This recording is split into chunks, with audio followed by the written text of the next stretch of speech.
Bonjour! On se retrouve pour un nouvel épisode sur les langes lavables. J'ai appris beaucoup de choses. On est prêt à se lancer. La première, c'est écologique. Ce n'est pas plus dégoûtant à changer qu'une jetable. Maintenant, j'ai encore deux petits soucis. Convaincre belle maman et trouver the bonne couche. Bon, pour belle maman, je peux rien faire. Pour le choix, j'ai quelques pistes. D'abord, il existe des magasins spécialisés où tu peux toucher les couches et demander des conseils. Tu peux aussi demander à d'autres parents. Mais surtout, il faut tester parce que chaque enfant est différent et selon les périodes et les moments de la journée, les besoins seront différents. Dans le premier épisode, tu m'as parlé des couches évolutives. Mais est-ce que de la naissance jusqu'à la mise sur le pot, l'enfant va garder les mêmes langes? Alors oui et non. En fait, pour les nouveau-nés, il y a deux alternatives. Ce sont les langes à nouer et les couches contours. Mais d'une manière générale, tu as deux grands types de couches lavables. Les évolutives, qui peuvent s'ajuster à l'aide de pression et ou de velcro. Elles sont parfois un peu grandes pour les nouveau-nés. En fait, ça dépend un peu du gabarit. L'avantage, c'est que l'investissement financier est mieux rentabilisé. Et le velcro, il permet de les ajuster au centimètre près. Oui, et il ne faut pas oublier de les refermer au moment du lavage pour éviter d'abîmer le reste de la machine. Mais pour les autres, ça fonctionne comme les tailles pour les vêtements. Oui.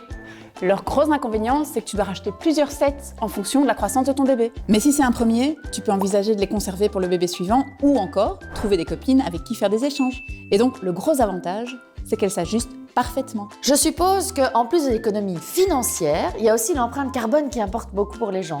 Maintenant, est-ce que toutes les matières sont vraiment bio?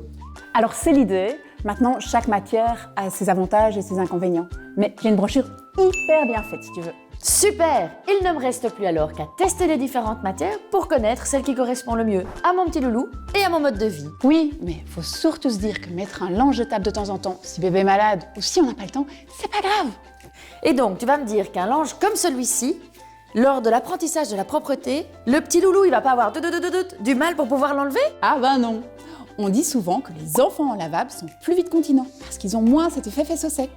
Et pour les plus grands, eh bien, il existe des couches d'apprentissage qui ressemblent comme deux gouttes d'eau à des culottes ou à des petits slips. Donc, pour récapituler, pour pouvoir acheter mes langes lavables, je dois penser à la morphologie de mon enfant, à la fréquence de lavage, en fonction de la matière, mon mode de séchage. Je dois également voir, point de vue de la crèche, ce qu'ils vont accepter. Et enfin et surtout, au coût. Bon, y a plus qu'à. À bientôt!